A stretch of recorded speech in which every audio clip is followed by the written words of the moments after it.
So what I would like to do, I would like to start with a reading, a very short reading, but so deeply beautiful and profound and quintessential to yoga. I'm going to read from this book by John Austin called This Extraordinary Moment, and it's on my recommended reading, or one of his books is John Aston.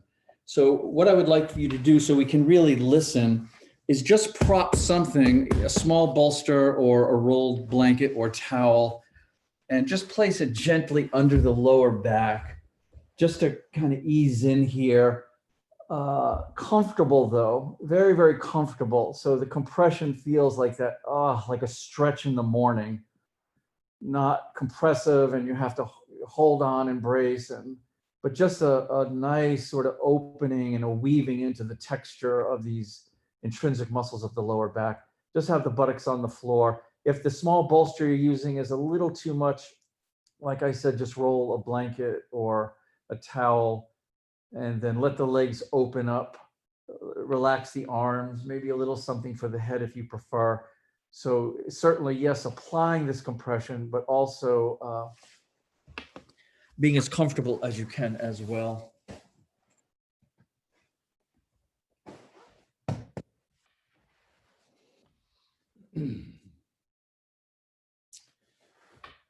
And part of why I do this to invite you to begin to connect viscerally with your body and at the same time relax is because whatever sharing is offered in this practice is not to really be taken in mentally and sort of dissected and agreed with or not agreed with. It's really just to let the vibration of your body either resonate with it or not. So we don't have to keep that part of us alert that's looking for right or wrong or good or bad information. It's more just to see that the intelligence of the soma is very, very sensitive to what it resonates with and what it doesn't resonate with. So just relax, maybe take a few just really soft and gentle breaths just to let your body fill up with air and relaxation and spaciousness.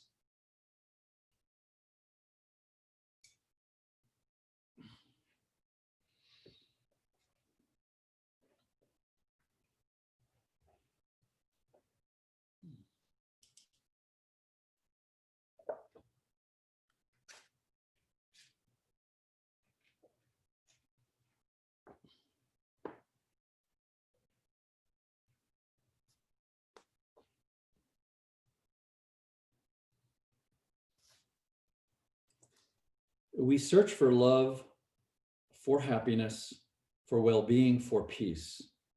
At times, we feel as if we've found whatever it is we're aspiring to realize, experiencing a moment where all seems unimaginably well, a moment of great vitality, happiness, or ease. And then it slips away, doesn't it? For this is the nature of experience, to disappear no sooner than it has appeared. Experiences always come and they always go. It's unavoidable. The waves of perception are temporary, rising up and then returning from whence they came, only to be replaced by the next perceptual wave that appears. And no matter how hard we may try to sustain those states that we typically equate with happiness and peace, we're simply unable to do so. At every turn, we find ourselves faced with the stark reality that despite our best efforts to obtain and then hold in place our positive states of mind, we are powerless to realize any kind of actual permanence or continuity because discontinuity is all there is. The river of experience never holds still. There are no frozen frames in the movie that is life. Even if language gives us the impression that there are discrete moments with clear beginnings and ends. Life never remains the same, but is always on the move. Now, conventionally, we equate well-being with particular types of experience. We believe that happiness is dependent upon the flow of life looking a certain way, comfortable, happy, and imagine that when it appears differently, uncomfortable, and unhappy, well-being is somehow absent. But what if there is another order of well-being altogether? One discovered not in the usual way we label our experiences, but rather in the flow of experiencing itself. What if well-being could be found not in particular, seemingly discrete perceptual states that are by nature fleeting, but in the continuous flow of perceiving itself, a flow that is by its very nature uninterrupted?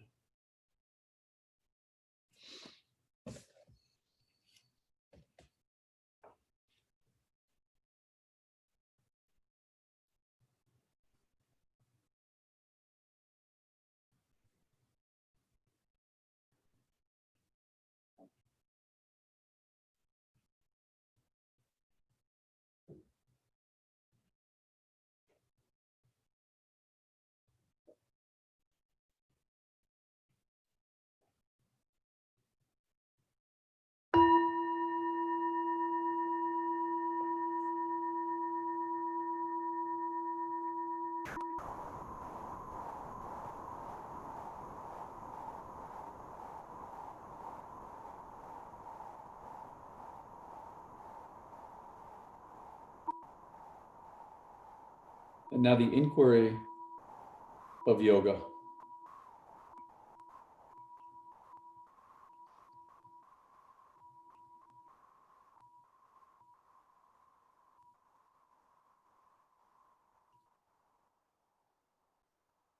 So from where you are, if you could just bend your knees and put your feet flat on the floor, and just keep that little compression in the lower back, and just very slowly let your knees go back and forth. And it's slower than you think you might want to, just to lean into anything that might be there.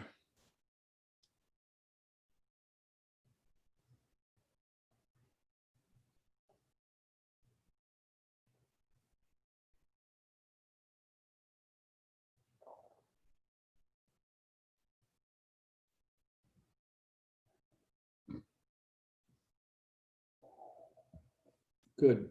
So from there, you can just roll off of this little thing under your lower back. And let's come to all fours. Let's just come to tabletop.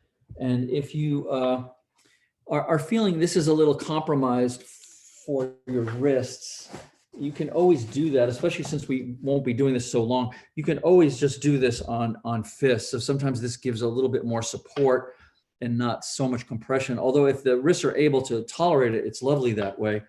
And then what I would like to do, and not a traditional cat-cow where we just press the back up and release it, but some just intuitive movement to maybe circle the hips a bit. And then particularly extending the spine forward. So this is where the wrists might feel a little iffy. And if you're on the fists, you have a little bit more maybe support. And then also extending the spine back. So we're kind of lengthening the spine through the hips. So side to side, maybe some figure eights or some circles with the hips, but just loose and open, and just kind of feel your way into all of this.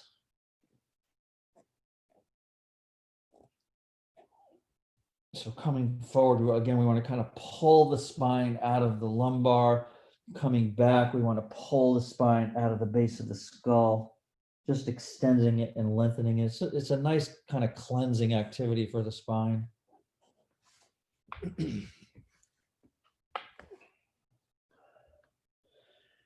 Good.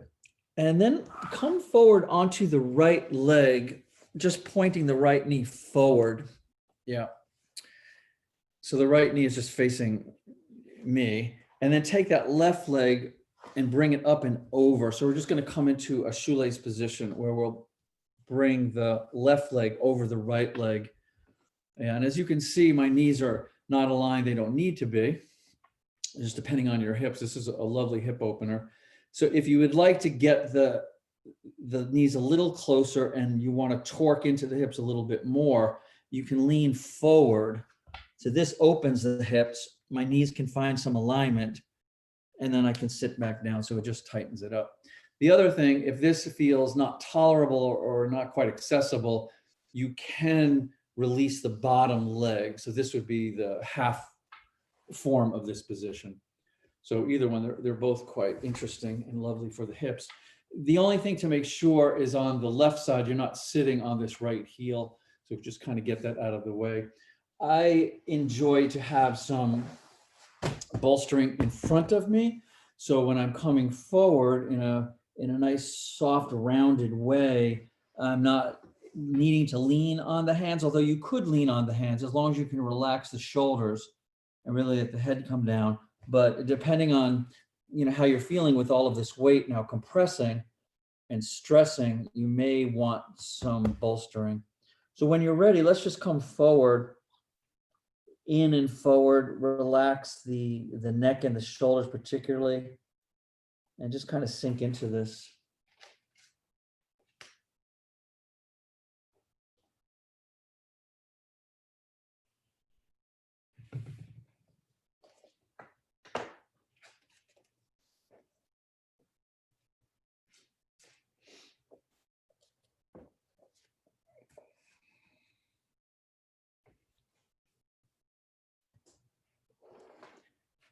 And always good to know that you are, using these yoga positions to hold space for yourself to simply investigate and explore. So when you come to what you feel is an edge, begin to notice. And this noticing is very important, because from this place of noticing, you then can start evaluating, and after a while reevaluating, and always knowing, and this is very important, that you always have the choice to change that edge, to back out a little bit, to withdraw, to take a rest, to even reconsider if this position is appropriate for you, or from that evaluation to maybe just sink in a little bit more and relax a little bit more. So it's not like you're just putting your body in a position and just kind of holding on till it's over. It's really this personal, intimate exploration of kind of flirting with your edge,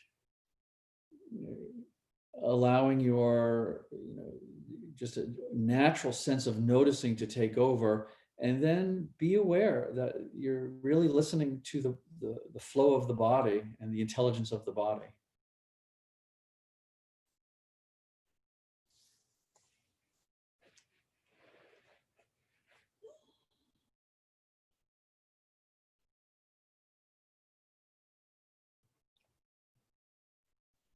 And sometimes the withdrawing is very, very minuscule. Sometimes it's just to, release or withdraw, maybe, almost imperceptible amount, an inch or two, breathe, relax, you check in, and then allow yourself to soften back in.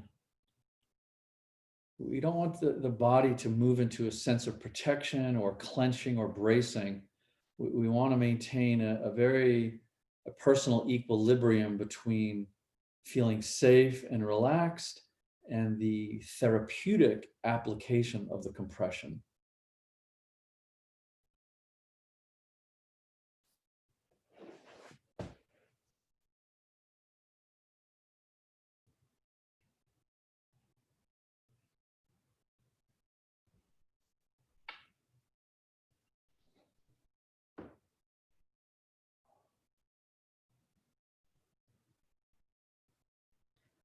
Okay, so let's come on up from here, and we'll keep forward bending, but let's open both legs. Just see if you can just untie this shoelace here, and just stretch both legs out just for a moment. And then we'll take the right leg and bring it back in towards you. And we'll take the left leg and put it just in front of that leg. So I'm intentionally inviting you to do the open square, because it follows the shoelace for especially this left side hip on this side very nicely. Put put something, a little softness, if you want a little softness under your ankle. I would do that if I had access to my blankets, but I don't have access to them. So open square can be adjusted, it can be slide, whatever feels good here. That's why it's open. And then the same thing coming forward, you may want to go to your hands, again, if you can relax your shoulders, or you may want to provide some additional support so you really can ease into it. And that recommendation of flirting with your edge. So that means, not too quickly, not too aggressively, but also feeling it, feeling the layers of sensation and then slowing down into those layers so you can let the sensation itself direct you and guide you.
So what I was sharing with you from John about the possibility of another order of well-being, this, my friends, really is what yoga is.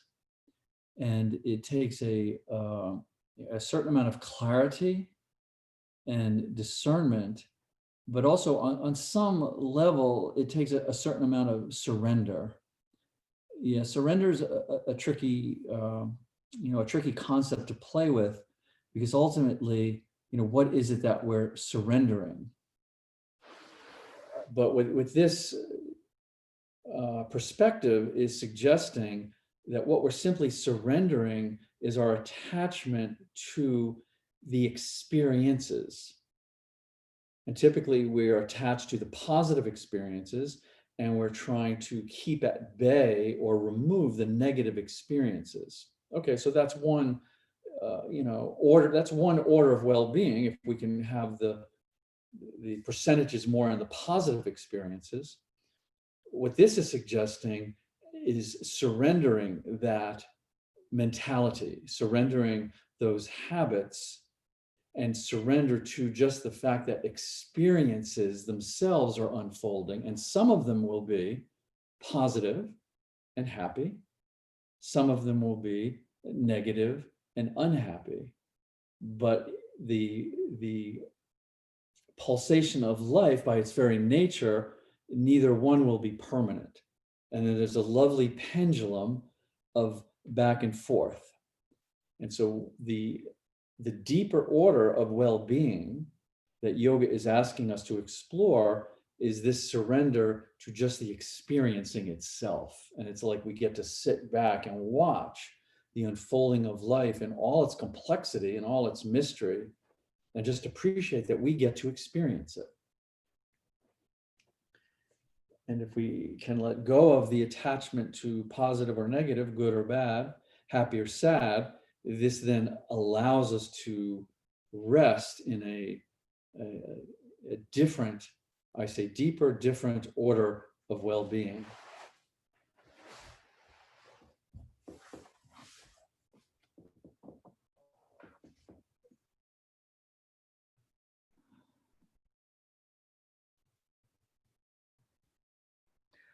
Good, so let us come on up from here. Nice and slowly.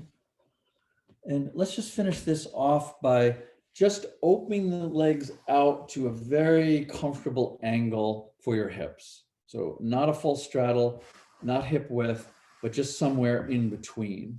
Yeah. And then we want to, once again, always in the yin approach is to soften the lower back and not give in to the temptation to think we're stretching forward, but we're really just taking all of this torso weight and applying it into these areas of density. So let yourself relax in. How deep you go doesn't matter. The edge that you come up against is your edge. And this is where then the exploration of noticing and remaining clear that you have a choice to either stay there, wait for an invitation to go a little bit deeper, or back off a little bit and make sure you're safe. And sometimes the backing off is just to explore something. You know, this thing we call tension is really a vibration. So if we compress that vibration too much, we can't hear what it's trying to communicate. So sometimes we want to kind of allow the withdrawal and the compression to kind of flow with the vibration of what that density is feeling, if that makes any sense.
And do be open to exploring any tension that you are experiencing as vibration.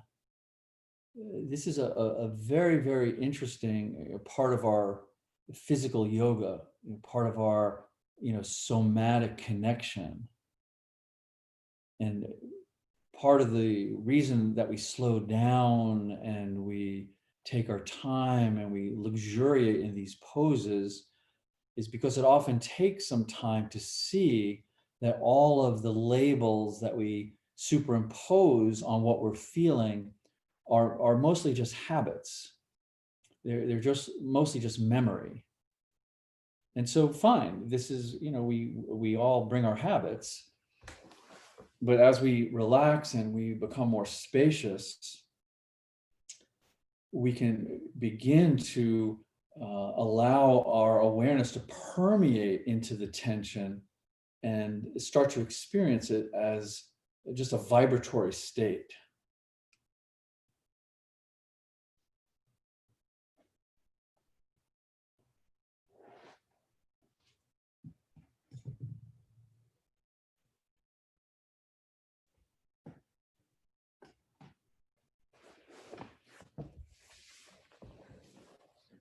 Good. So let's come up from here.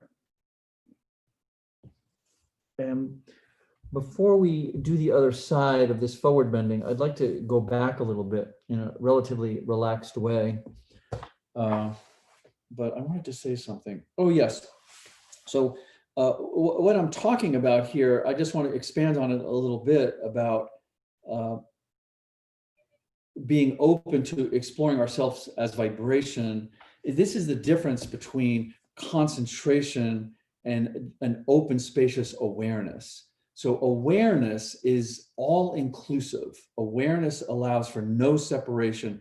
Anything that is in the field, you might say, can arise. So this is awareness.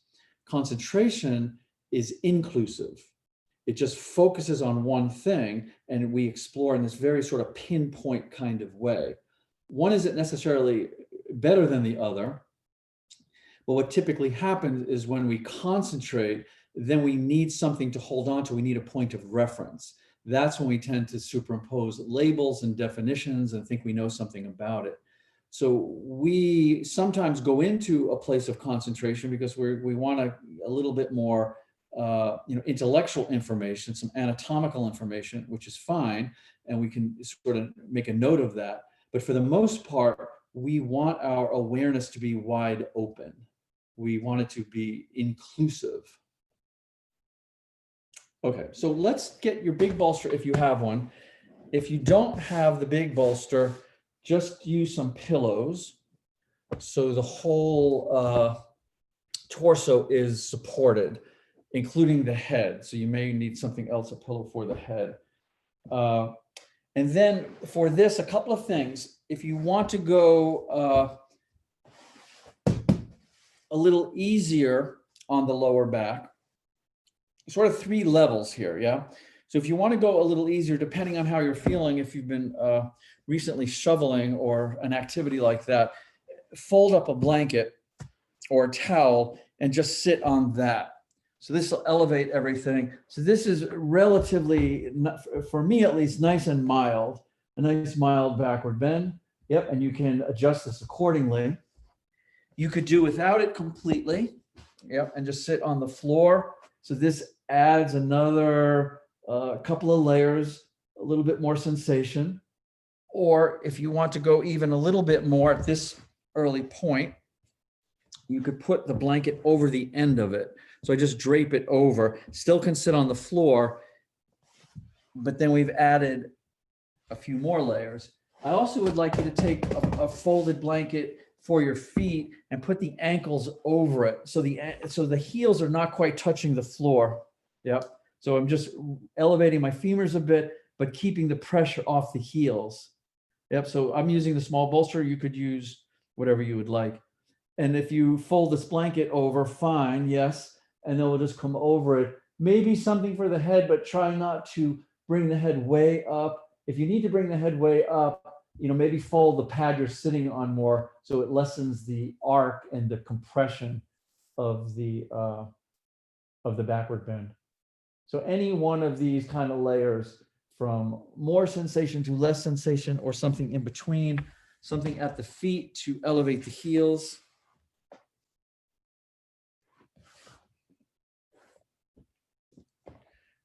And we'll just stay here for a bit and relax.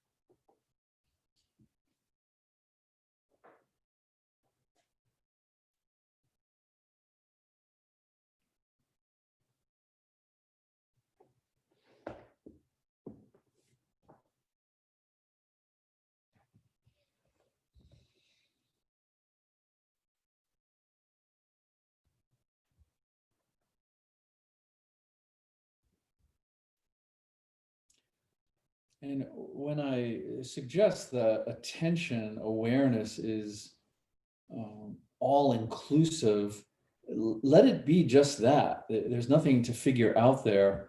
Many, many different things may want to arise. So at the level of thought, and particularly at the level of feelings, we're wanting these feelings to arise. Yes, we're wanting them to come into awareness so they can dissolve into awareness. We don't have to fight them or judge them or wish they weren't there, but being all inclusive, anything can bubble up, simply allow it to. So in many ways, this practice is not about controlling anything at all. It's about becoming more sensitive to what our experience is.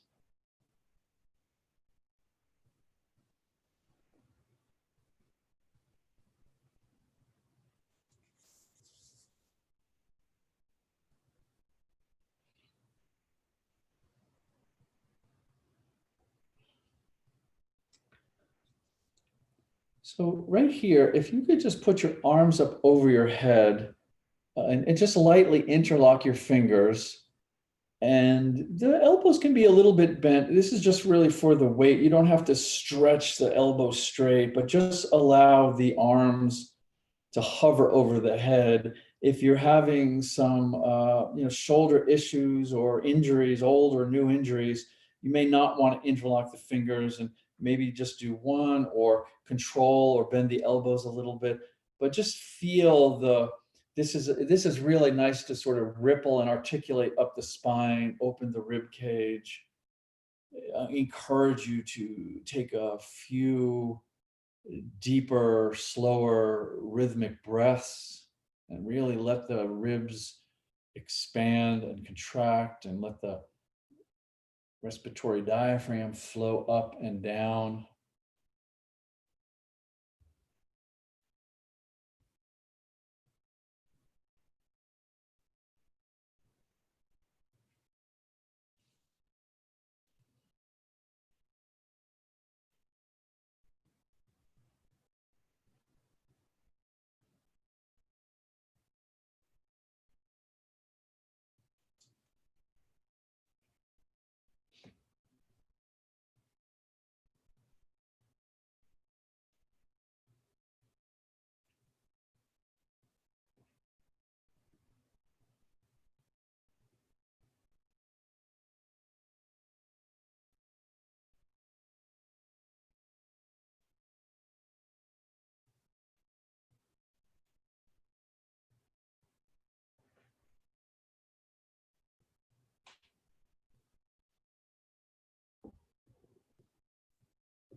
And you can relax your arms now if you would like.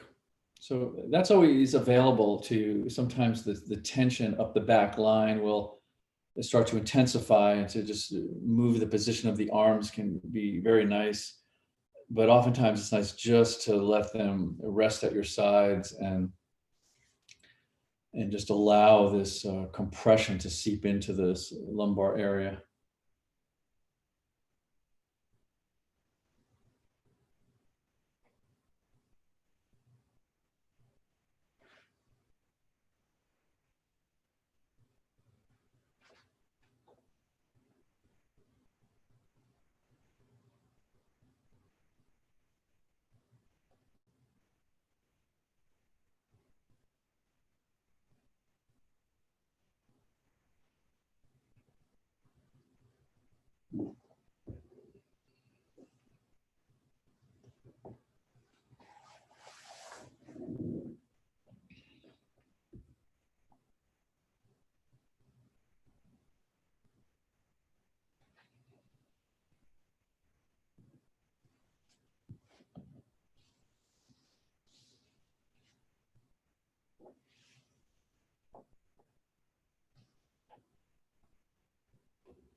when I invite you to explore the tension as vibration or energy, this is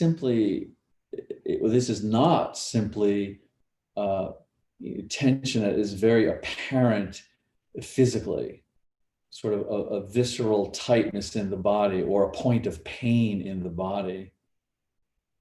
This energy, if you will, this vibration, if you will, can be brought into anything that you're experiencing.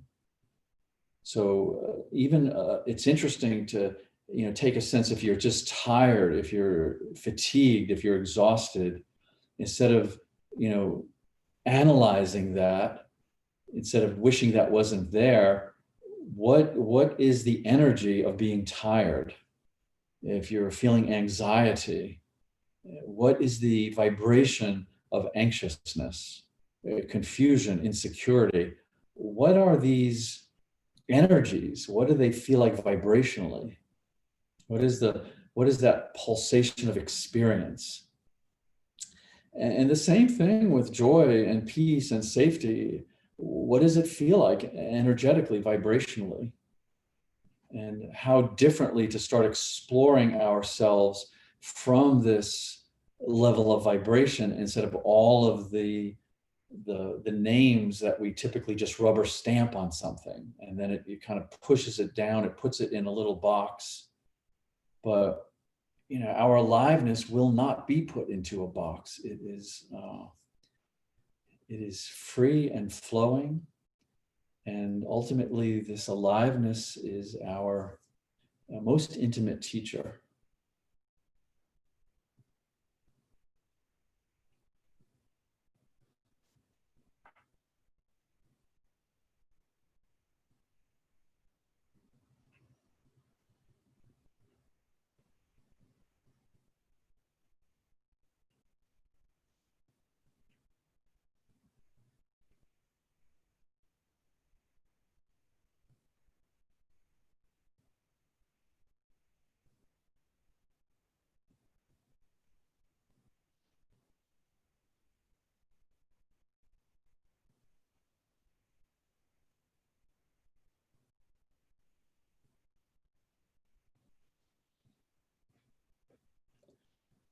Good. So one more time, let's put the arms up over the head if you don't still have them there.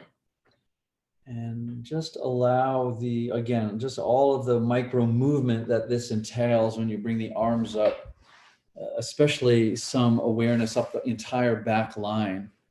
Any stiffness or any tugging there. It's so incredibly intricate. So anytime we introduce a little bit of passive movement or a little additional compression, just be aware of this incredible articulation from right down in the center of your sacrum, rippling up all the way to the base of the skull and everything in between.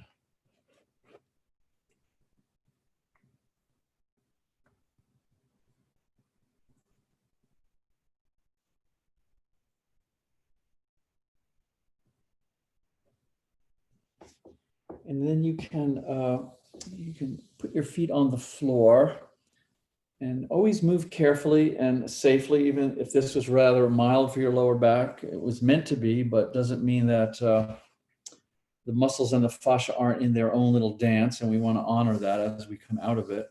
So just put your feet on the floor and roll off of this to one side and curl up for a few moments, and we'll do the other side of that forward bending.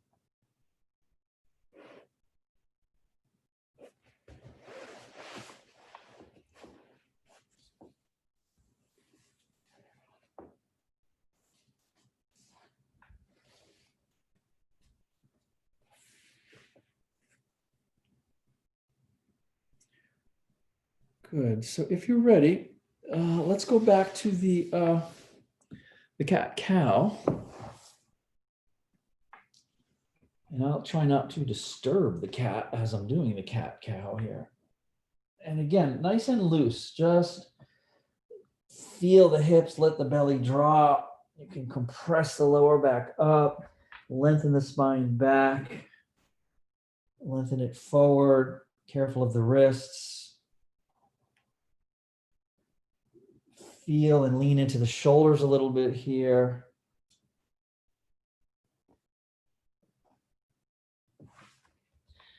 And then let's come on forward, and this time we'll have that left knee. We'll start off with the left knee pointing forward. I'll bring this right leg up and over. So the same thing, we're just this time going to tug that right foot back towards the left hip. Try not to sit on this left heel with this right hip. Again, if this is not tight enough and you want to come forward, you can align the knees. If this is too tight, even just how it is, release the bottom leg. Have some bolstering. Always good to, don't assume you know where your edge is. It's always changing. And this particular pose, especially with the, sort of the torquing, the internal rotation with the hips and how that affects the SI joint and the lumbar area. So don't fight with this position if it feels awkward or overly tight. Be more interested in where your natural edge is in this moment. And then relax, notice, evaluate, see if it's too much, too deep, where you need to be. Sway the shoulders, relax the neck. You just find your way in organically. So when you finally come to stillness, you've found your way there. You're not just mimicking, some superficial geometry. You really want to find your way into the body so you can use the position to explore whatever arises.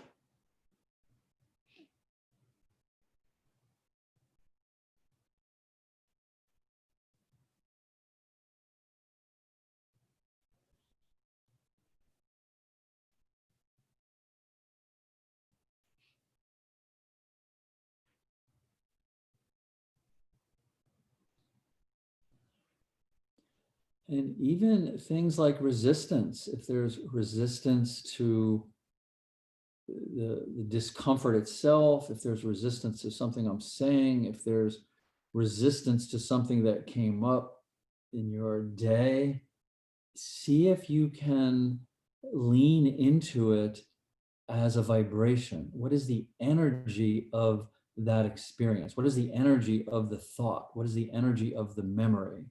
What is the energy of the feeling?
And sometimes even this withdrawal that we always know we have the option is sometimes just a mental one.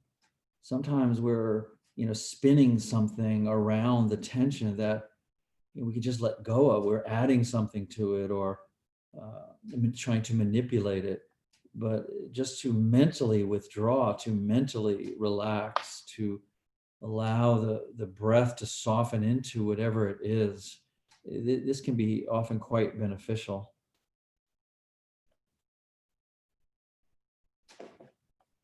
So let's come on up from here.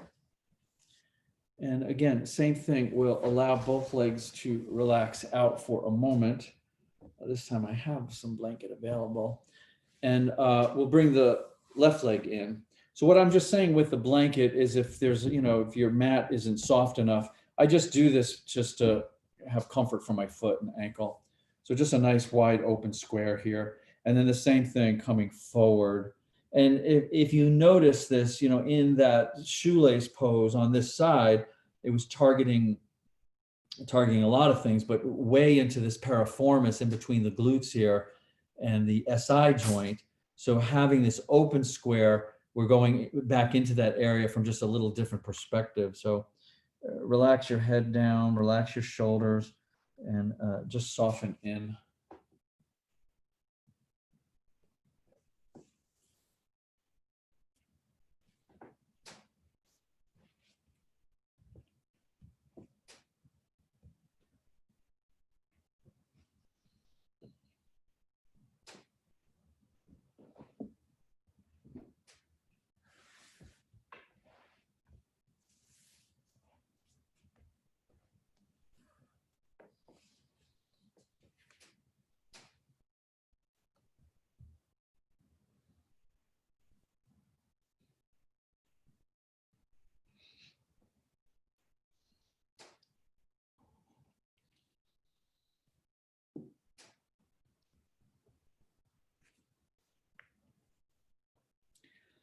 So I think I mentioned maybe the last couple of classes that I'm reading this really wonderful book by Carl Jung. It's the very last book that he wrote.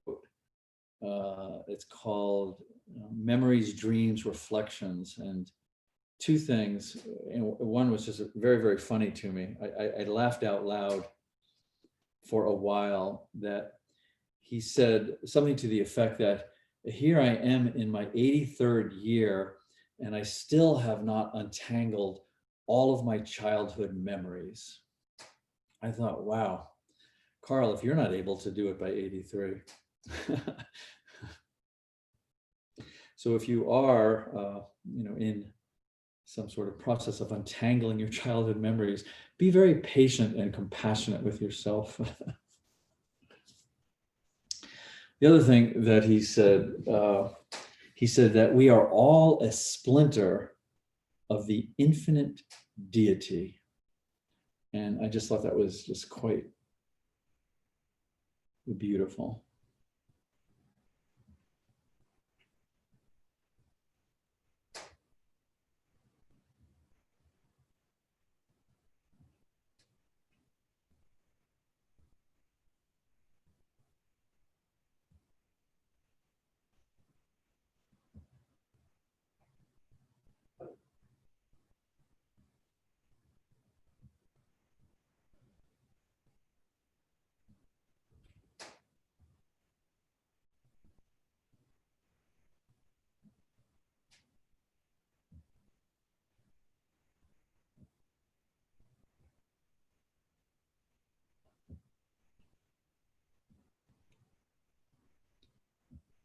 And so then the deeper that we relax, we can begin to notice that this flirting with this edge, once we really arrive at an appropriate place and we continue the process of untangling and relaxing and resting, that at some point there's no longer an edge.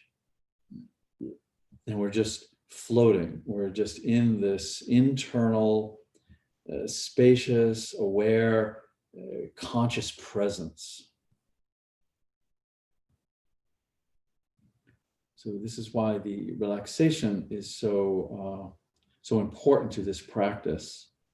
The edge is just the setup. The edge is just the doorway. And when the relaxation allows us to flow in through this doorway, then there's no edge at all. There's no boundary, there's no limit, there's no periphery. There's just your self as presence.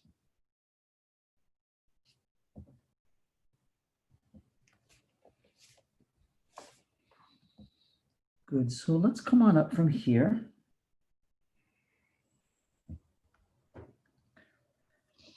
And let's open the legs out again. So basically the same angle, not a full straddle, not hip width, but just if you have a yoga mat, it's pretty much an inch or two beyond the width of a yoga mat or so. But again, be sensitive to your hips. Relax your head, use any bolstering you need forward or not.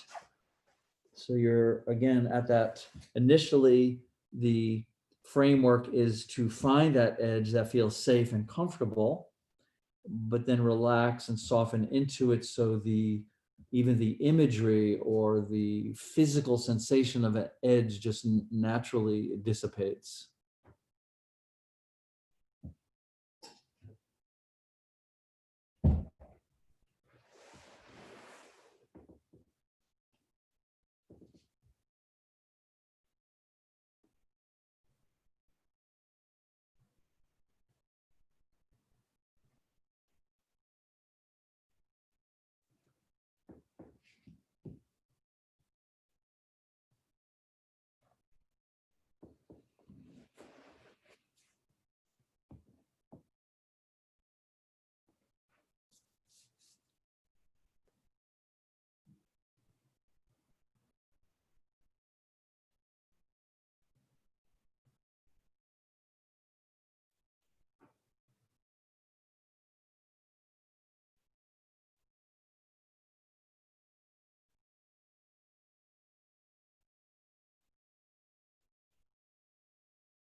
To feel your body as a vibrational ripple in consciousness.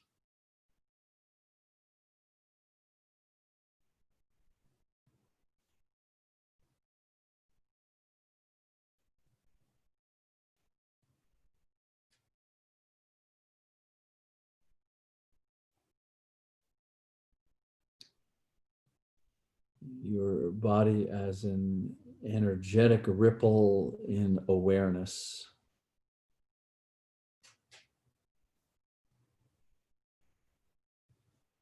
And this is where we truly rest. I am the presence of awareness.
Good. So let's come on up from here.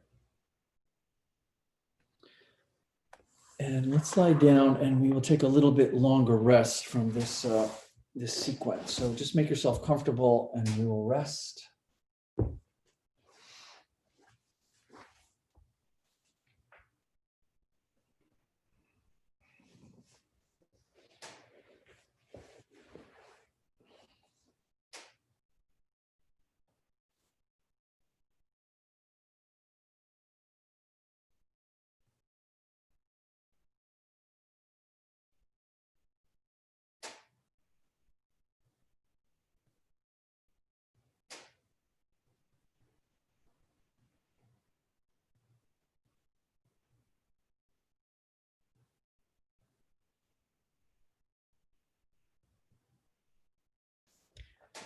And this sensitivity that I'm talking about, what I was suggesting earlier is that we don't need to really develop more strategies to control life, but to become more sensitive to life. And I believe this is even true in relation to pain. This is something that I've been really contemplating in my own practice in the last couple of years, is that pain itself is not the teacher. Pain is the messenger asking you to pay attention with greater sensitivity. And this is why, typically, if we are sensitive, that the pain can start very mildly, something very mild. And if we're very sensitive to that, we can then learn from it. Yeah, the pain being the messenger. If we're not so sensitive, most of us have this experience where the pain has to intensify to the point where we start to realize, we get the message to pay attention. But the teacher is the aliveness. The teacher is the intelligence of life. And so this is what we are trying to cultivate sensitivity to, that intelligence.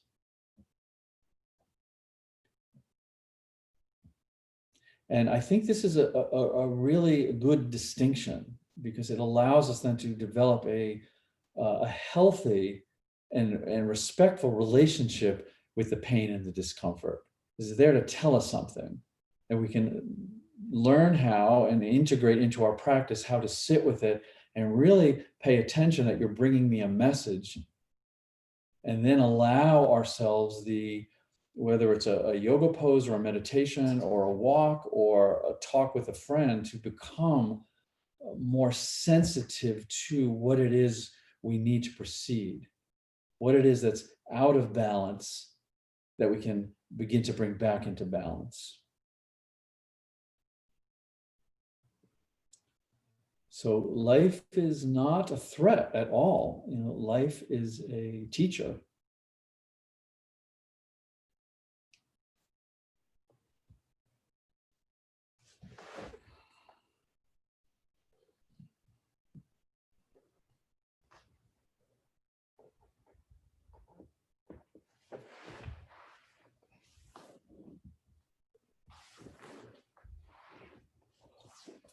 So come on up, please. And I have the large bolster, and I also have a blanket in case you want to modify this mid-back position. So I'm going to show it both ways.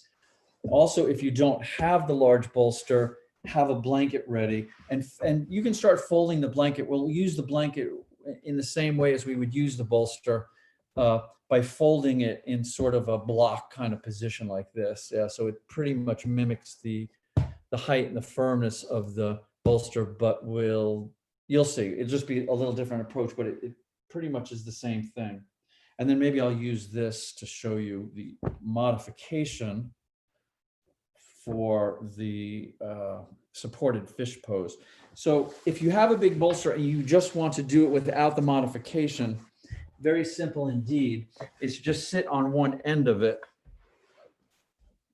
So sit on one end of it, keep the feet on the floor, and go to your hands go to your forearms, and I'm trying to tuck the other end right up underneath my shoulder blades. And then two choices here. You can start by putting the back of the head on the floor and then come into the position this way.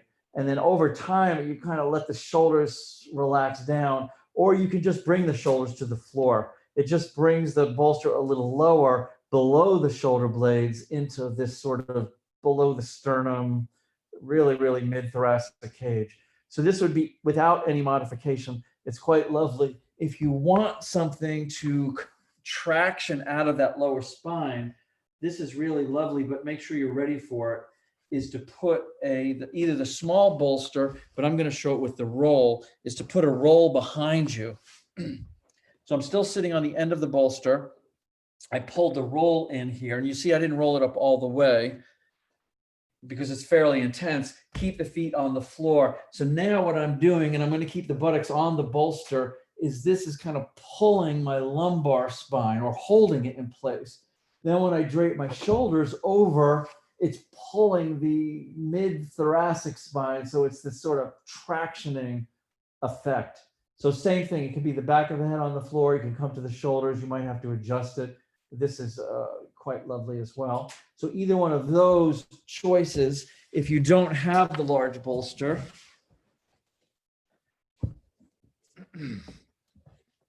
maybe the Christmas deity could bring you one for Christmas. No, okay. Oh no, I didn't want to fold that up. Yeah, so if you don't have the large bolster, then fold the blanket like I suggested, just to mimic sort of a yoga block.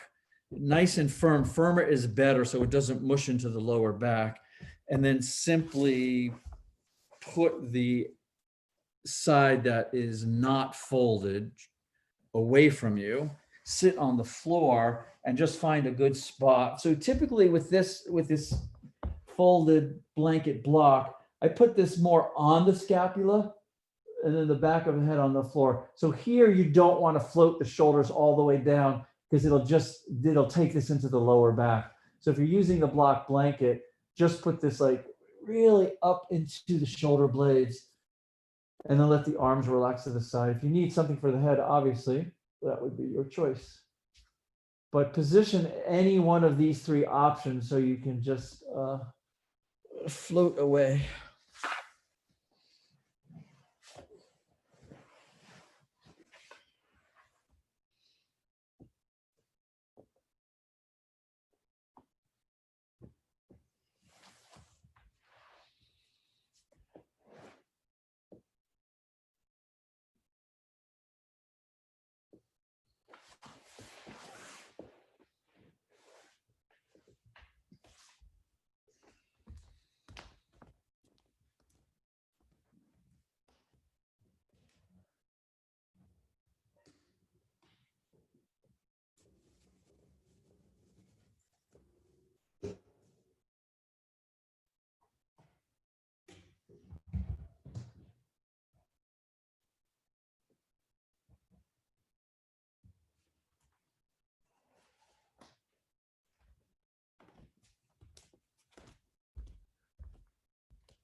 And it does take a quality of sensitivity and really slowing down and observing this this idea that John was talking about of coming into the flow of experiencing itself. Because the way that our senses are set up, they're set up to create these discrete seemingly concrete separate events. But it's a trick. It's a trick of the synapses. It's a trick of the mind. So to become sensitive to this and to start to experience for oneself that, oh, yes, of course, there is just simply a flow, an unfolding of experiences. And the moment I, get attached to this one, the moment I think, okay, this is the one, or this is not the one, it's then morphing, it's unfolding, it's flowing into the next one. So this is part of the sensitivity, to become sensitive to this.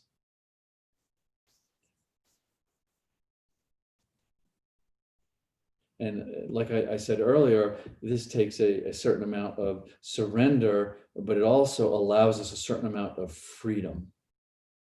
And so we want to feel that. We want to feel that the consequence of the benefit of the surrender is a greater sense of freedom, more spaciousness, more openness, more allowing to just relax in this state of presence and observe this flow of experience. It's quite beautiful.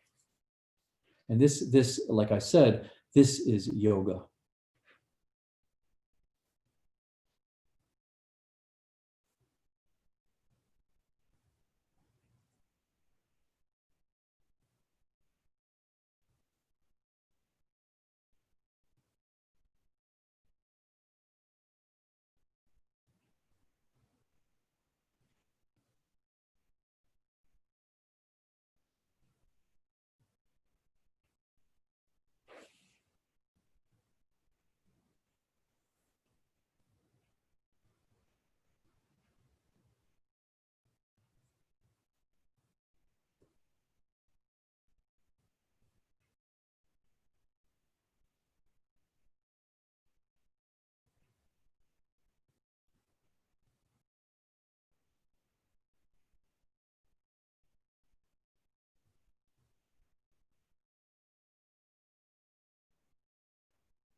And just enjoy this imagery. There's nothing to do. Don't examine it.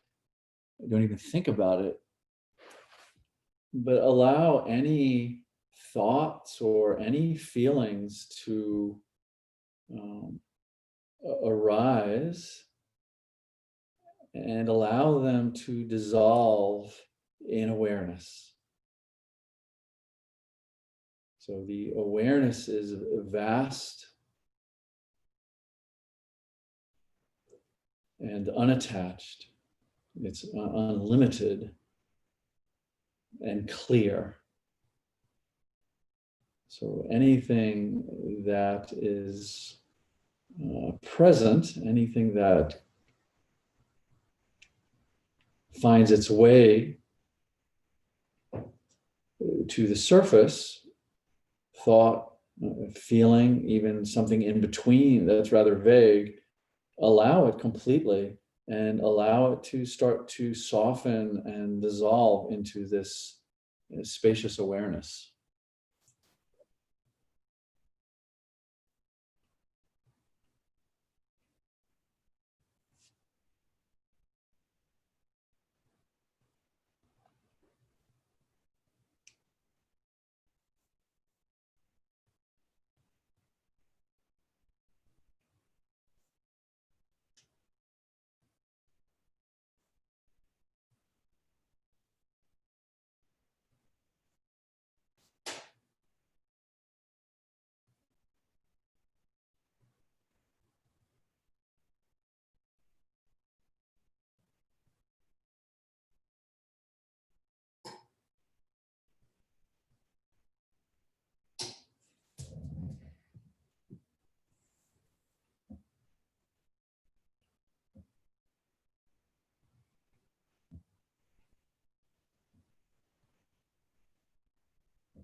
You may or may not want to bring your arms over your head. And again, using the movement with great intention to just weave it into the physicality.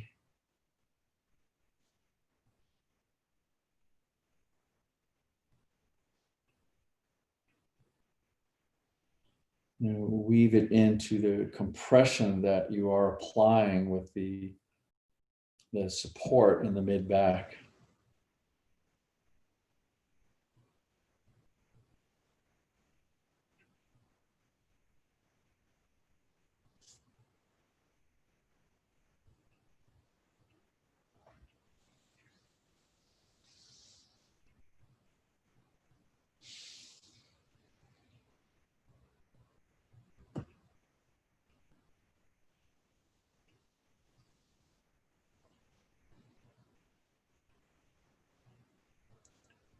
You may want to breathe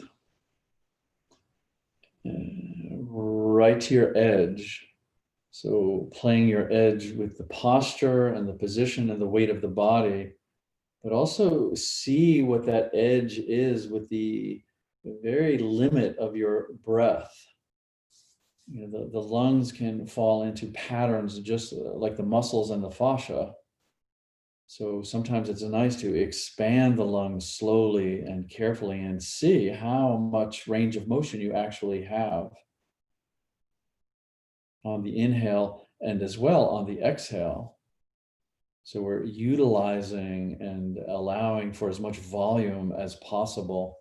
And it's lovely to do this very slowly and mindfully because you actually can feel that. You can feel the expansion and the resistance and this relationship of the lungs and the diaphragm and the rib cage and the solar plexus and this whole, all these mechanisms of breathing and the external rotation of the bones when you inhale. It's so beautiful to just find that edge of your breath and just notice and evaluate and feel.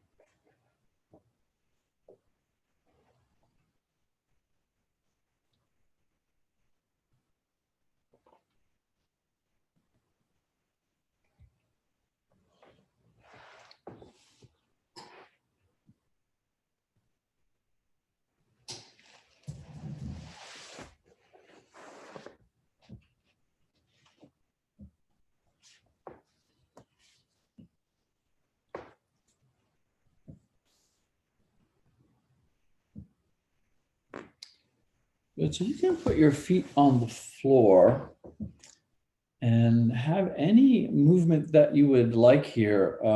Many different callings when we've just opened the mid spine in this way. So we'll take some time to get out of this. So, anything from bringing the knees back and forth to bringing the knees up depends on, if you're on the folded blanket, it's going to be a little different balance wise. If you're on the big bolster, if you have that secondary roll under for the big bolster, you may want to get rid of that before you do anything. But just take your time, just follow what the body needs here in terms of releasing safely. And then we'll take a rest after this.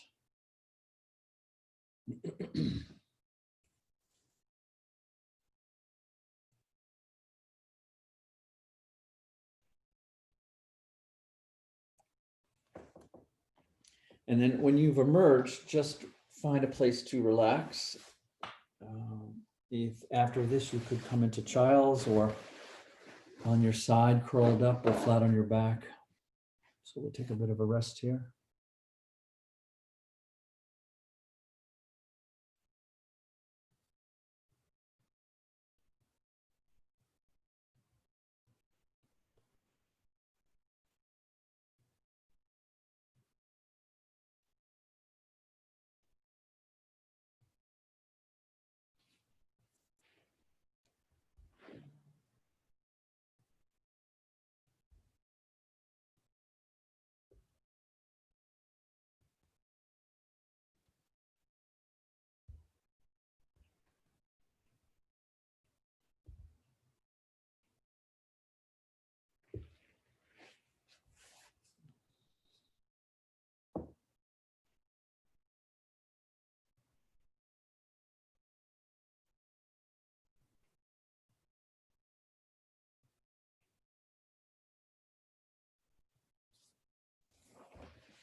So what I would like to do now is I'd like to do just a really simple reclining twist, but I want to weight the legs. This is very, very helpful for it not kind of losing its tension over time, and it provides a little bit more compression. If you don't, the small bolster works really well for this. If you don't have it, you could use a heavy blanket. So a heavy blanket will work. The heavier, the better. So very simply, let's bring the knees up to the chest and bring both knees over to the left. So really try to hold them up to the chest, and then take the small bolster or your blanket and just put it on top of the right leg, kind of like that. Tendency will be probably for that right shoulder to come up a bit. See if you can relax it back down, and then just let the arm unfold out from the shoulder. And if you want to look over that right arm, initially, we might not hold the head there the whole time, but sometimes it's nice to, as we're twisting the lumbar, to twist the cervical as well, but that's your choice. So the weight here, again, is just to hold the legs a little higher up to accentuate the twist, but also to add a little bit more compression. And we'll hold this a little bit longer.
So often the theme of yin, and whether that's yin yoga or just the quality of yin that is bringing us into the darkening season.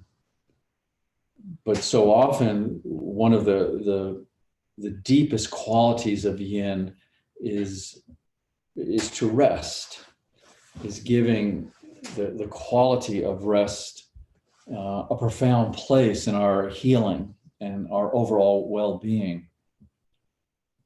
So I'd like to just, again, say a little bit of something about resting, and that the real rest, a genuine rest, is not escaping from the human experience.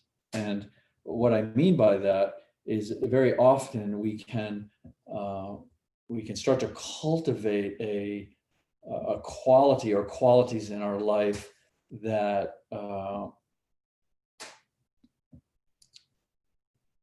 that have to do with improving, that have to do with whether it's in our professional life or relationships or even in our spiritual practice, that we can't really rest until we reach this place, until we come to this a place of purity, or become more spiritual or more improved or smarter or whatever it is. And this keeps us often in a place of not being able to genuinely, for real, rest. And this is a paradox, It's a paradox that cannot be understood. And the paradox is that we are already absolutely divine. We are free. We are unlocated. This is the essence of our presence. And we are limited in the mind, limited in the body, limited in this human experience. It can be very gritty and real and sometimes fearful and challenging. But the paradox is, and this is not to be figured out with the mind, is that we are both.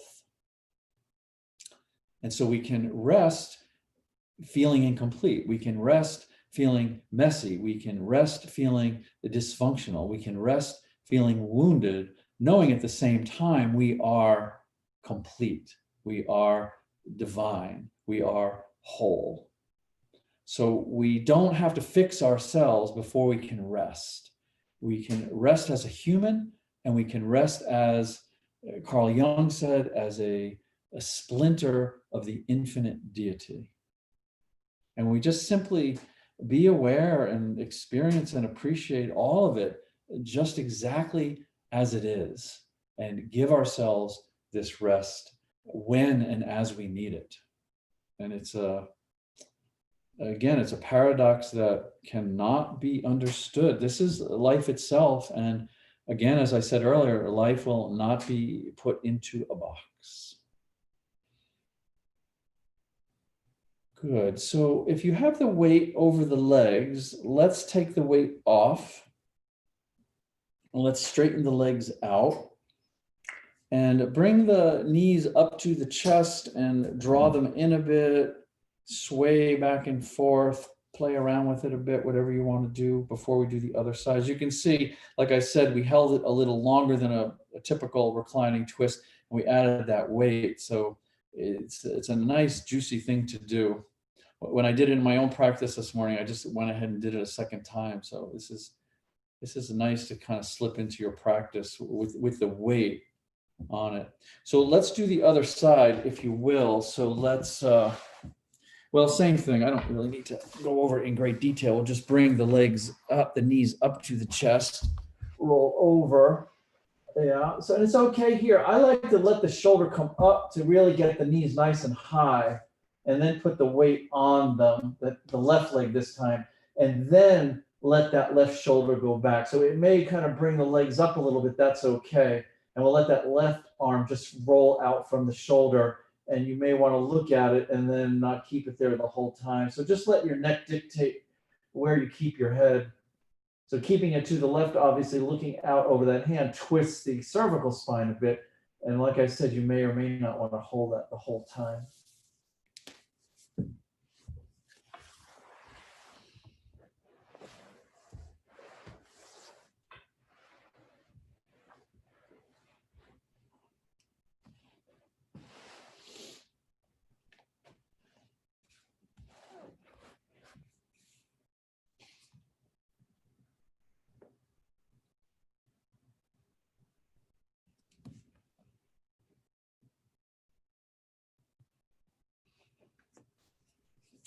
Yeah, something I was thinking the other day in sort of relationship to what I was just saying about this paradox of, we can be both, is that we want to make sure that we don't allow our spiritual life or our spiritual practice to just become a metaphor that we're not actually living.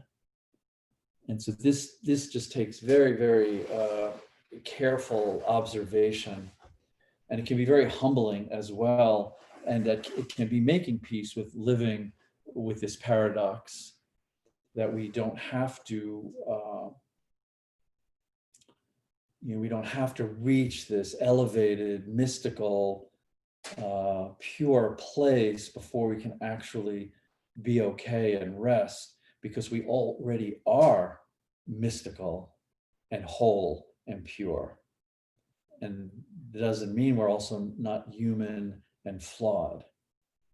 So it's a very, very interesting thing to look at with deep within your heart.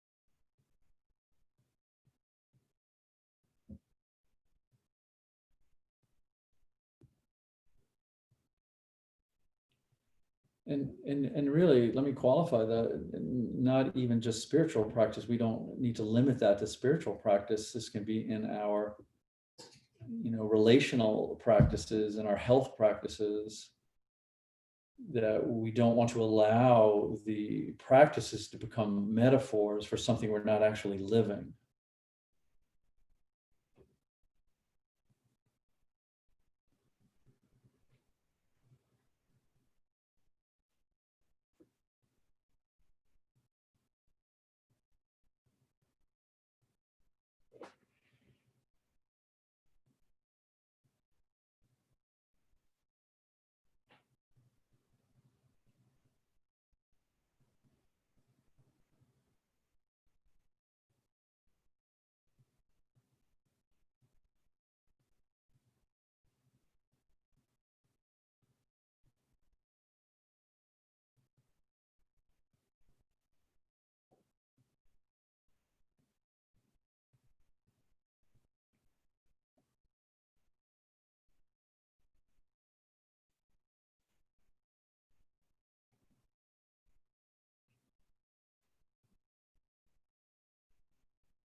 Very slowly and gently breathe into your body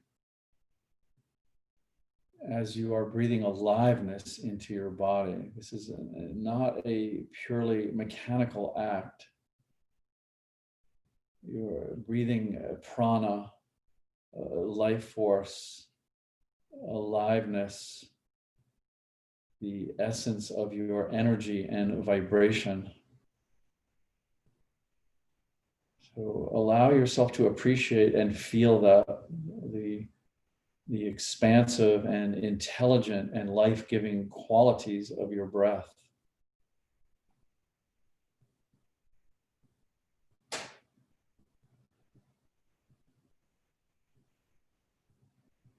Good. So once again, let's remove the weight, if you still have the weight, or if you have the weight at all. And you can bring the legs up and relax them out, and we will now take a rest. So if you need that movement again, bring the knees up, sway the hips. Anything counter, child's pose, feel free to do that. We'll just take a little time before we move on.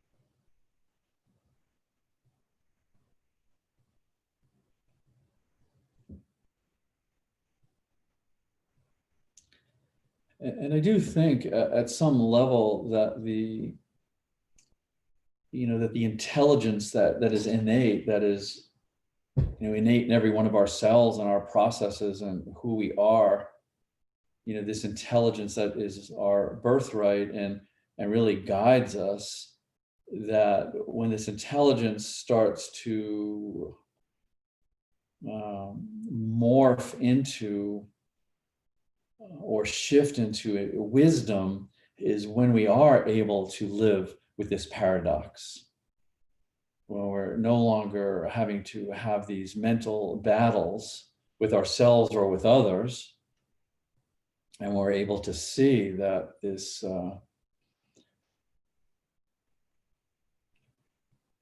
wholeness that we are, and in a way it has to be self-evident. Yes, I mean, how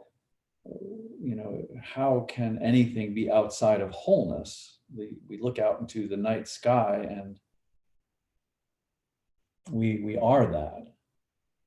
So the paradox that we still have these cravings and this sense of incompleteness and this messiness to us, it's a paradox that we're also absolutely divine and complete. and eternal and infinite. So this is a lovely balance, if you will, between intelligence, and we gather all of this and we have our practices and life is teaching us. And I think the wisdom is to just sit with the paradox and just appreciate the mystery, appreciate the mystery to the point of tears and to the point of laughter.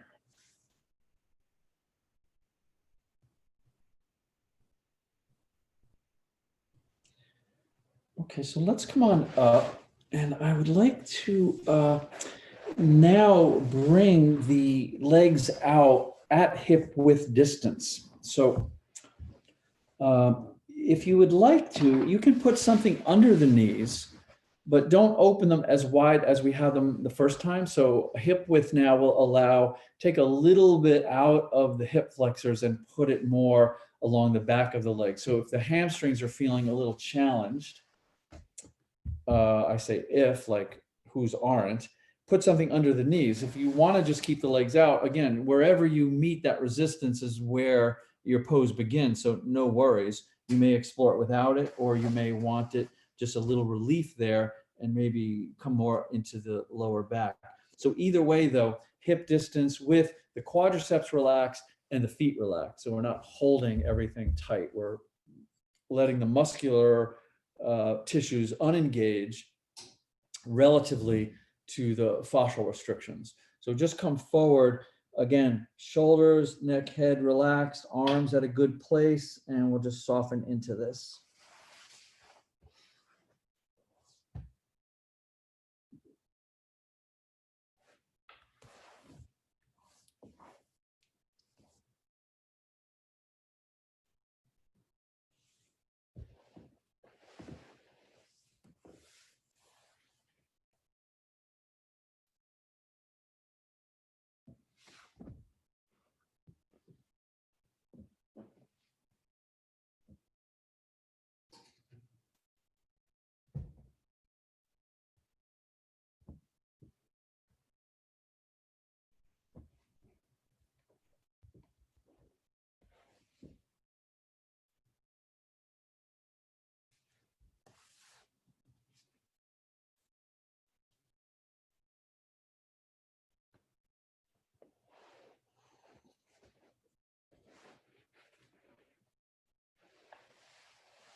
Good. So let's come up from here. And let's just bring the soles of the feet together.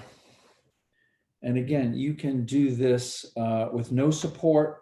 You could support under the thighs with a couple of blankets on each side or yoga blocks. Or depending on how you're feeling, you could put something under the knees.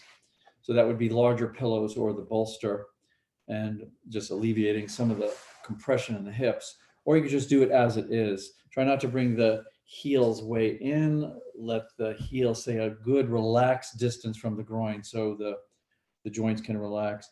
And again, just soften into it.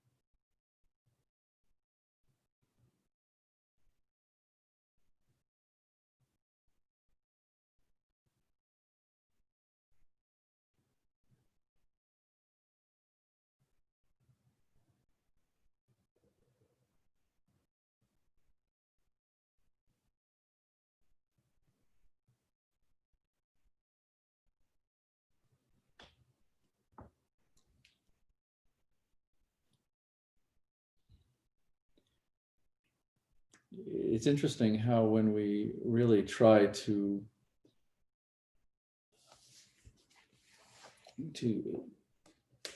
ease into this place of just the nature of reality being self-evident, that very often the language itself can catch us, can limit us. It can set little traps along the way. And this is so interesting. So the fact that we have a body, we have language for a body, we have imagery for a body, we have a collection of sensations for a body, but we're also conscious. We can be conscious of something. Yes, this is self-evident. So we love to play this game of, well, I have a body. Am I conscious of this? I'm conscious. Do I expand my consciousness or improve my consciousness? But the self-evident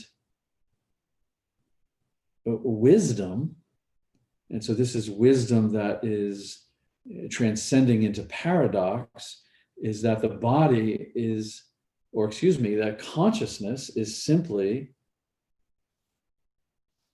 the embodiment of the body. This is consciousness expressing itself as the body. And so we sit with that. And this is beyond language, beyond trying to conceptualize this mentally.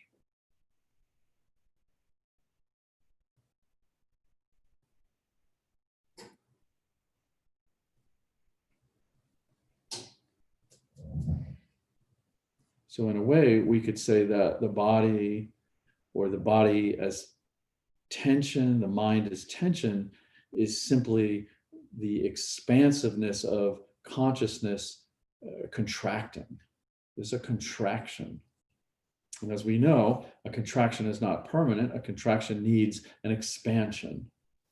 So we, if we call ourselves mind or body or heart or feelings, are simply this pulsation of consciousness.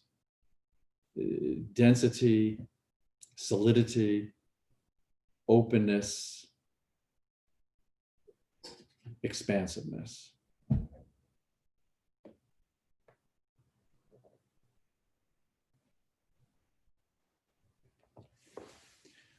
Good. So let's come on up from here. And let's just extend the legs out one more time.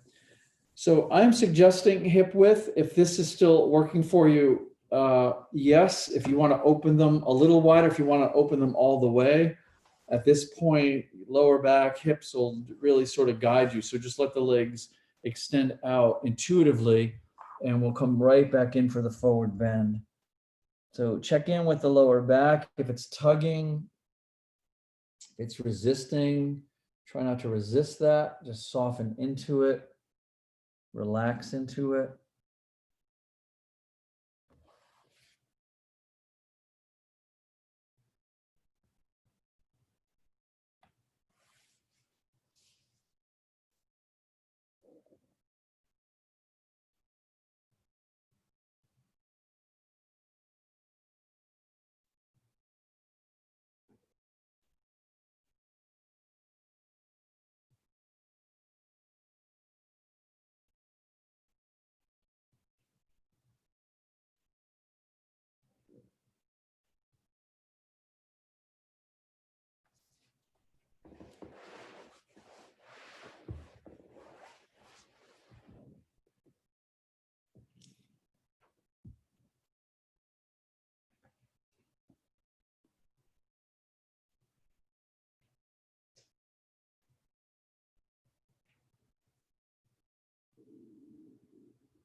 And when I say the body, I do really mean much more than the body. I mean that the whole life, the entirety of the life that we are experiencing is an embodiment of consciousness. This is the splinter. This is the fragment of the infinite deity. Deity, consciousness, awareness, presence.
Good. So let's emerge. Come on up. And you can lie down and relax and come into your final pose of Shavasana. You can take any counter pose that you prefer, or you could sit up, and we will take a few moments and close our yin practice.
I do not know who or what I am.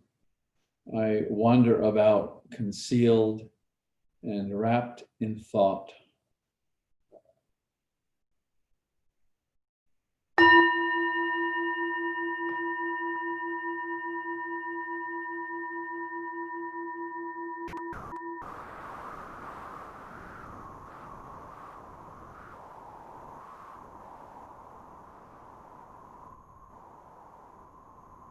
Namaste.